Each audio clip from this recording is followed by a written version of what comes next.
one, rolling on camera two's rolling, sound is rolling, start it. Box is rolling. Box is rolling. Yep. Go for it. Into that camera, Oh. outro into this. Okay. Intro into that. Go for it. Actually, we're going to start out and saying, actually, I take that back since we Okay. do the intro. Going to do the intro at the end, though, That's right? right. So you're Good. basically, let's pick it up in the middle. Do you want because to restart this one? no, just pick it up in the middle because we're basically going to do the intro at the end. So we'll just come right in. You know, it's thank you for being here, that sort of thing. Go ahead. So you're looking at her. Okay. So just tuck the wire. Make sure your wire's tucked there. Yep. You're good. So Take that if you want. maybe I can. Maybe I should just button this one up. Keeps it all in place. Is that better or not? Still see it? I don't think I'm going to get that hidden much better. Sure. Yeah, well done. Thank you. All right. Wait. All right. Here we go. Here we go. And so again, you're not going to introduce into this camera. Oh, you're talking to them. You're doing the introduction afterwards. We're going to start it. You know, Okay, thank you for so we're going being to start. Okay, So so I'm wait, not even doing anything like, just, okay. So we're straight into the interview. here. Straight into the chat. Got it. Go for it. All right. Stand by. Hold on. Go ahead. Stand by in front. So I've already kind of said what you do. Quick thing. Yeah. And we'll just move straight into Okay. what about that.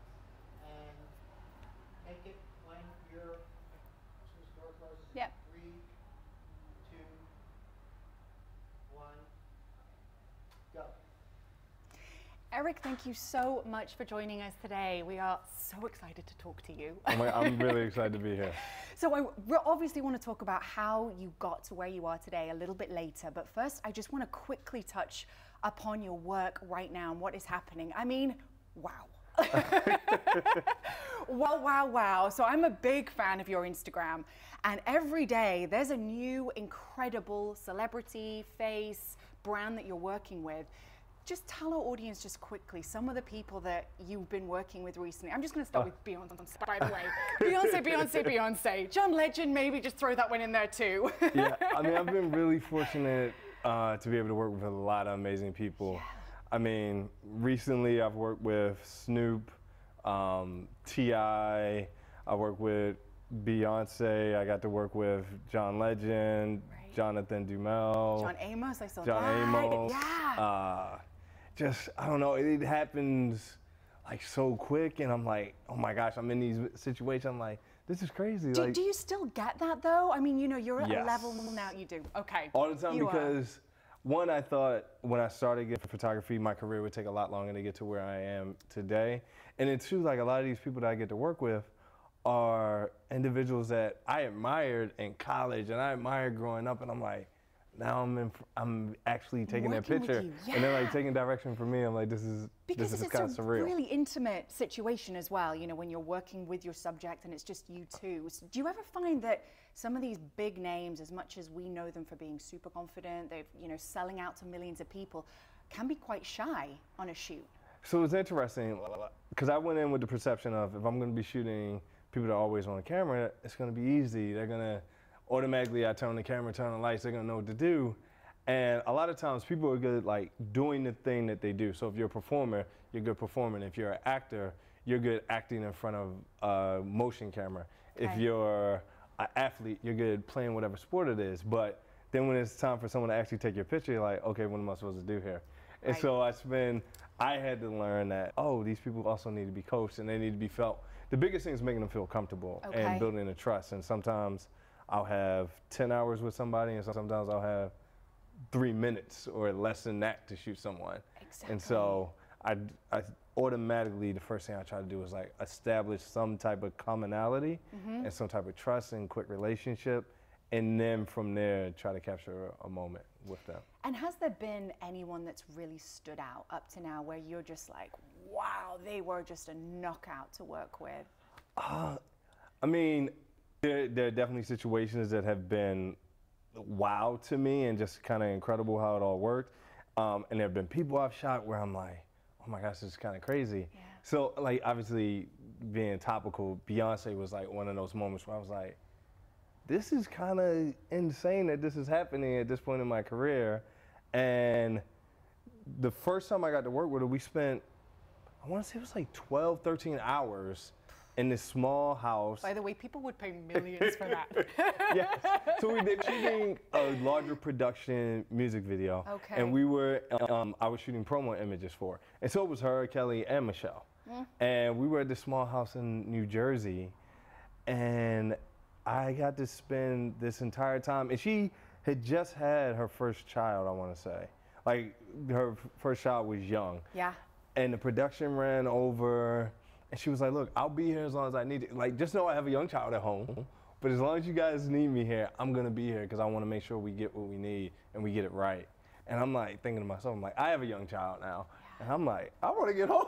Like now it is like, but, Can we wrap this? this? I'm like, okay, give me see this up so I can get home. But like seeing her, like she had her young child at the time, and I'm like, man, like that level of professionalism and willing to do whatever it takes to get their job done, like, was inspiring. It lets me know, like, now when I'm like, I want to get home, like, think of Beyonce, because she wasn't like her that. Her work ethic is just obviously second to none. Unmatched. You know, Yeah. and that's how she's got to where she is. But speaking of people who've got to where they are, I mean, you are just blowing LA up right now. So there's Thank you. the Sunset, where every billboard seems to have your name on it, Times Square. Tell us a little bit more about some of the big brands that you've been working with, or big production, because it's a lot of film and TV Yes. that you do alongside the portraits, right? Yeah, so Okay. a lot of my work is with television networks. So I shoot a lot of the key art, which is the billboards that you'll see up, and the things on buses, somewhat, a little bit in magazines, but a lot of that advertising is out of home.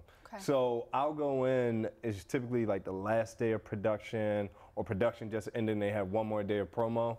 And so they'll shoot the promo spot, which is a commercial that will air to promote the show, and then we'll also do the photo shoot, which is my part. Got it. And so I've been able to, very early on in my career, I was very fortunate that BET gave me an opportunity to shoot a promo for a gospel award show they were doing.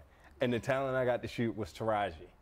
And Because you've shot with her a couple of times, though, I've right? shot with her a couple times since then, Yeah. but the first time with them was Taraji, and it was kind of incredible. Like, I'm there, they're shooting the promo spot, and then it came time for the photo shoot. And the photo shoot was also incorporating the spot, so they were videoing me while I was shooting. So it was like a camera on my shoulder, there was a director yelling down to me, and then I'm also trying to shoot her and get images, and this is all happening in, like, my assistant would tell me it was 90 seconds. I think it was like 3 minutes. And I ended up getting maybe 80 frames. They ended up using like 10 of them out of the 80 that I took, which is like not a normal situation. Like, Totally. I like to have like a couple hundred frames, Yeah. and then we can pick like 5. We had like 90 and they picked 10. I was like, okay. But it was great. Like, it was a great experience. And just, I mean, again, with the talent like her story, like, while they were shooting the spot, she was telling a story about how she moved to LA, lived on someone's couch with a young child, and like less than a couple $100 in her bank account to try to make it. And now to see where she is today and the same work ethic. Like, I worked with her, I want to say it was this past summer, and she's now this huge star that everyone knows.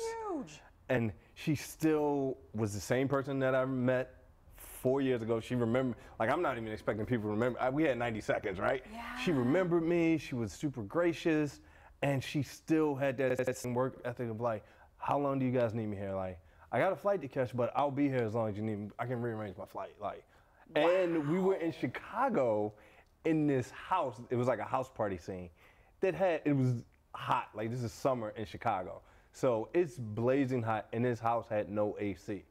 So it's like a sweat box. And she's boy. just like, cool with it. Like, whatever we got to do to make this happen, we'll make it happen. And then just seeing it, like, everyone, I've worked with a lot of different people, and the majority of them have been amazing.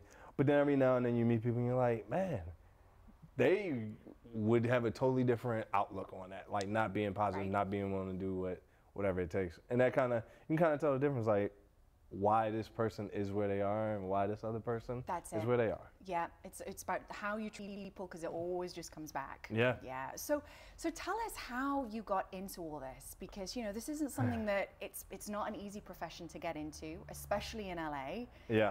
Especially in New York, especially in London. But you have crushed it, Eric. So like what was the path, and how can people, who are trying to be a photographer get into the whole industry like you have? So I have been, again, just so blessed and fortunate that the right people have come into my life at the right time. Before, I didn't go to school for art. I went to school for finance. I graduated with a degree in finance, and I worked in corporate for 9 years doing product management at a tool company. So something totally different. Totally not opposite. creative. Yes. Complete 180. But when I was young, my mom had got me into photography, and I loved it, took all these classes. I was developing film, everything. And she passed when I was 11. So I stopped shooting completely or stopped shooting at that type of level. And I would have a little point and shoot with me all the time. But I'd always had this desire to get back into photography, seriously, but I didn't know how. And because your mom was so kind of supportive of that. Exactly. And she was kind of like the guiding light to it. She was the one that bought the camera, had me in the classes. It, yeah. And so I wanted to get back into it. I remember in college there was a class offered, and I signed up for it, but the class was off campus far. I didn't have a car, and it was a long walk. And then I found out you had to buy a camera, and I couldn't afford that, so I was like, oh, that's on hold. I go off working corporate, and I switched jobs. So my first job was traveling all the time. I switched jobs to a job where I'm only traveling, to me it wasn't a lot, twice a month. So I felt like I had free time. Yeah. And at the same time, a friend posted on Facebook who wants to take photography classes. And so I hit her up, her name is Monica Lindsay. I hit her up on Facebook. I was like, I do, what do I gotta do? She's like, all you gotta do is sign up on this link and buy a camera. I was like, oh, I got money now. Yay! I got a little bit of time. I'm gonna buy the camera. I bought this little Sony SLR camera and signed up for she never even took the class. No way. So the class is 1 day a week, and you learn how to turn the camera on. The bare basics, what aperture is and different things. Right. And I took it, but then I started getting more and more into it. I started telling people I think I want to be a photographer. So at the time, I was dating my wife, I told her, and I don't even remember this. She was like, you used to tell me how you were going to be a photographer. I was like, really? Because I was like... It's a great pickup line. I see the thought process here, Eric. Oh, yeah. Yeah, and I didn't even know people had careers out of it from what I remember. But I told one of my friends, Dane Scotty, that I wanted to be a photographer, and he worked in advertising. Okay. And so he was like, oh, I know this other guy I went to college with named Elton. He's a photographer, you should meet him. I was like, okay. So I'm randomly in New York, walking down the street, and the day before I looked at Elton's website, I was like, oh, his work is dope, and he had his little profile picture in there. Okay. And I see him in the street in New York, and I go up to him, like, is your name Elton? And he's looking at me, randomly see him. And I'm like, is your name Elton? He's like, yeah. I'm like, Elton? He's like, yeah. He's looking at me like I'm a creep. And I'm like, no, but I know you know my friend and all this other stuff. I just saw your website. I'm trying to be a photographer. And he was like, really? And he was super cool. He was like, I was with another friend. He was like, where you guys going? And we were like, we're going over to somewhere. He's like, I'll come hang out with y'all. What? We ended up hanging out for the rest of the night. We became really close friends, and he gave me some advice that just really stuck with me. He was like, if you're serious about being a photographer, you need to be shooting every weekend 3 times. So Friday, Saturday, Sunday, you need to set up a shoot. I was like, what am I supposed to shoot? What am I supposed to shoot? He was like, shoot all your friends, everybody. And then after you shoot all your friends, again, this is 8, 9 years ago, he was like, add on Craigslist and shoot whoever wants you to shoot them for free. Because first you got to get comfortable shooting your friends, then you need to get comfortable shooting strangers. I was like, all right, that's what I'm going to do. Okay. So I literally shot Friday, Saturday, Sunday, every single weekend. And then through that, I was living in Atlanta. I met this photographer at this event. One of my friends was having a fashion show, and I was shooting it. And there was a photographer there named Derek Blanks. And I just saw his website the night, because I would go to work. I started hating my job. I would go to work and look I would close my door and Google photographers all day long and just look at them.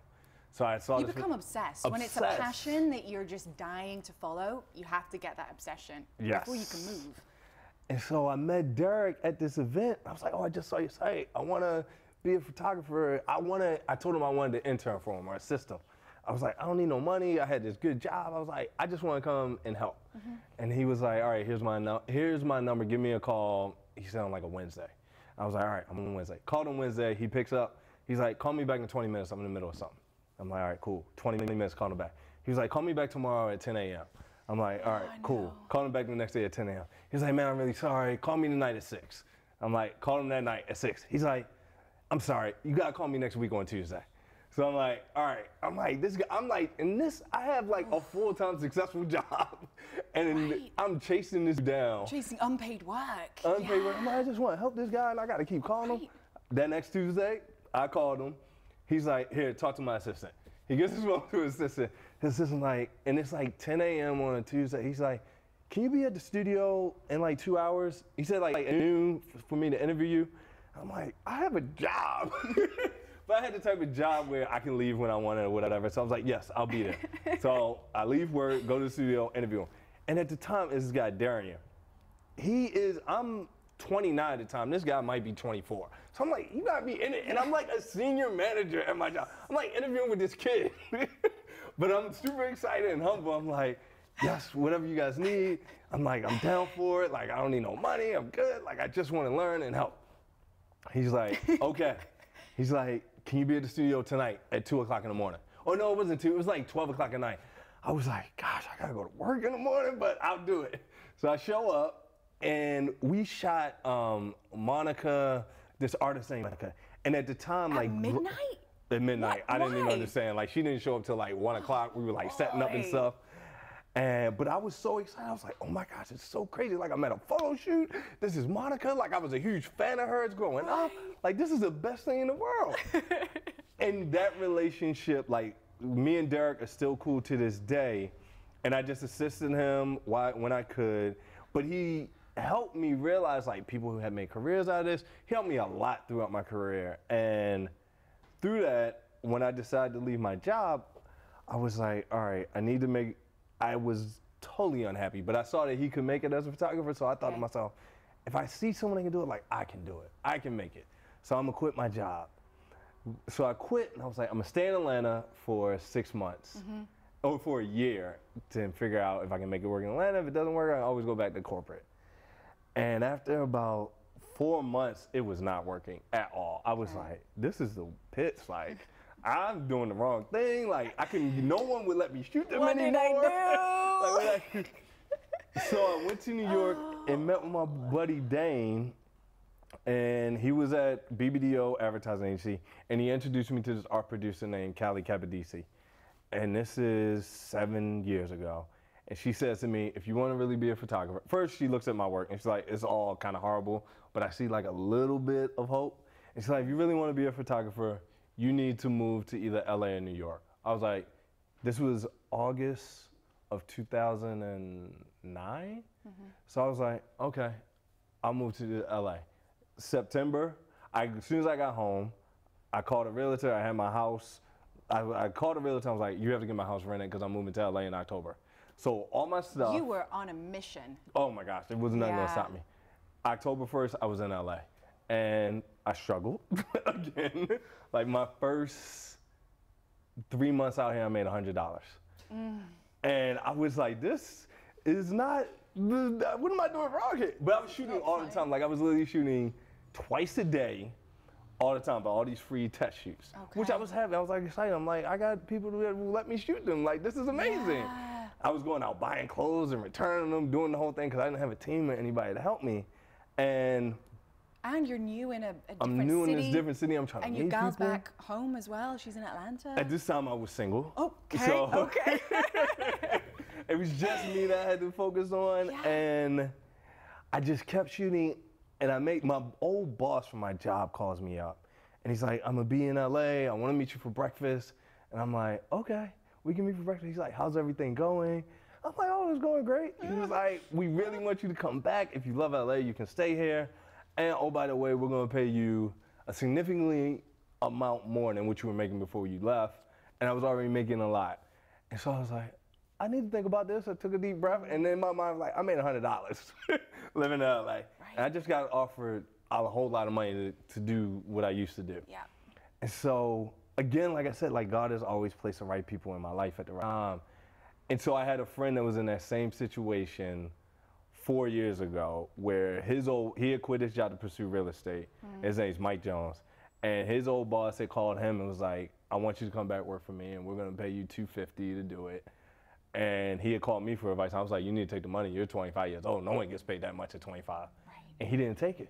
So I called him up. Now I'm 29 in the same situation. I'm like, how did you say no to this job and this money? And he basically said, think about how miserable you were when you were working, and multiply that times 10, because that's how you're gonna feel every single day that you were at work. Especially when you've left and you go back. Exactly. It's like 10 steps back. So I called my boss the next day and I was like, I'm sorry, I appreciate it, but I can't do it. And then literally a month later, actually it was like days later, I booked a job shooting for AT&T. And it was like a decent sized job. I was like, oh, this is like the right step. It's not $100 anymore. It's like That's it. a good amount more. There's a few notes after that. And so I continued to just build relationships. I would fly to New York literally 1 month to try to set up meetings. And when I first started, it was like one meeting. And then I would go again the next month and I get one meeting. And I'd go again and it would be like 2 meetings. And then it started building. And as I built those relationships, people started calling me for jobs. I mean, but this is over like a 3-year period. You get a lot of sports work as well, don't Yeah, you? There's I've shot a lot for of Beats. movement and yeah. It's been a crazy, incredible ride. Like, I've shot for spinning companies, I've shot for Soul Cycle, like, it's been fun, a lot of fun. And keeping up to that level consistently, how do you know you've got that shot? You know, like, is there a moment where you're looking through and you're like, boom, got it? Or are you always on the process during a shoot where you're like, keep going, keep going, keep going? I'm always on the process, but when I know I get a shot, like, I can tell as I'm looking through the camera, and when I take that frame, I'm like, that's gonna be the shot. And I'll show everybody, like, I'll show the creative director, I'll show the talent, I'm like, this is gonna be the shot. Like, we can keep shooting to make everybody happy because we paid for all this time. Yeah. But this is gonna be the shot. And 90% of the time that ends up being the shot. You're like, told you so. Yeah. I mean, it's like you get into this groove and this vibe and you just like, that's it. And I think it wasn't always that way. Like, but over time, after you do it long enough, like, you kind of know what you're it looking is. for. You know what you're looking for, and you know what that moment is. Like, you just see it. Yeah. Yeah. Yeah, I know. I love that. And we've obviously mentioned, about, your wife, and she's now here, and congratulations on your marriage. That's all amazing. So how has being a husband and now a father changed your work? Is that is it come out in sort of your inspiration in a different way? It's definitely inspiring from the fact of, like, I've always had this desire to just continue to push and to be better all the time. But being married, having a child, it just pushes it even further. Like, it takes it to another level that I didn't, like, people would tell me, like, some of my mentors would tell me this. I didn't understand it until now. Like, I see it and I'm like, yeah, like, it's just, because you want so much for them that you realize, like, you can't get comfortable. You have to continue to try to push yourself to get better and to achieve more. Yeah. So that's amazing. It just gives you your reason, your why. It got deeper why than what it once was. Absolutely, yeah, because you're on like a different mission now. Exactly. There's like it's not just you're building for the whole family. I know. So I have a question. I mean, I've mentioned, big fan of your Instagram. So I was looking through and your beautiful wife and your amazing wedding. And then I'm like, wait, Eric's on these photos. So who took the wedding photos? So who do you trust with that? I had a really good friend who wants to remain anonymous. Okay. Who shot my wedding photos. Responsibility on him, by the way. Is he a photographer? He's a photographer. Okay. He or she is a photographer. He or she, all right, I'm guessing she. They just said, they don't shoot weddings typically. But I was like, you have to shoot my wedding. Like, I will never ask you for anything ever again, and I will forever be indebted to you. but you have to shoot my wedding. And they committed to it. And so they told me if people asked, tell them that Banksy shot your wedding. But they just That's want to amazing. remain anonymous. Okay, that's cool. Yeah. Yeah, because I guess wedding photos fall into a different category if you're going down an editorial route or. It does, and not only that, like when you shoot a wedding, if you do a really good job at it, then more people are gonna inquire. Like as we were actually taking photos, like people were like, "Oh my gosh, this looks very different. Like, can we get your info?" He's like, they were like, "Oh, I don't really want to give up my info. I don't really shoot weddings." Right. So Right. you just don't want to have to continue to disappoint people by if they were to inquire and you're That like, makes sense. "Yeah, I don't want to do this," and then they'd be like, "Oh, this guy's kind of this person is kind of not a nice person." That's it, exactly. So Eric, what's next? I mean, what are you kind of seeing for, the next year into 10 years? Just growth. Like I want to continue to push myself to do more, whether it's photography or directing. So getting into film then. Yeah, getting into film. I mean, I spend so much time on sets. I know. And I see, and I spend so much time directing the talent when I'm photographing them. It's a natural transition. Yeah. So directing, then also I want to do more speaking. Like I've done some speaking things, but I want to continue to grow there. And I have a podcast that I want to grow. So just it's weird coming from like I was in corporate like as a product manager, and now I'm in this creative And space. not that long ago either. It's not like we're looking like 15 years ago. Yeah, it's crazy. Yeah. But now I just like in this creative space, I just want to continue to create and create good stuff. And it's LA that you feel that that's going to happen? I feel like there's a lot of opportunity in LA. I feel like there's a lot of opportunity wherever you make it, but I feel like LA lends itself to a creative community. It's just so much talent out here. The talent pool is vast. Yep. And then the scenery is like second to none. Stunning. I know. That's Yeah. the big thing. And I guess the industry has changed with the Me Too movement. And I know you recently photographed the very famous Tarana Burke, which is incredible. Yes. So how do you think that the whole Me Too movement has changed the business? Have you seen that firsthand?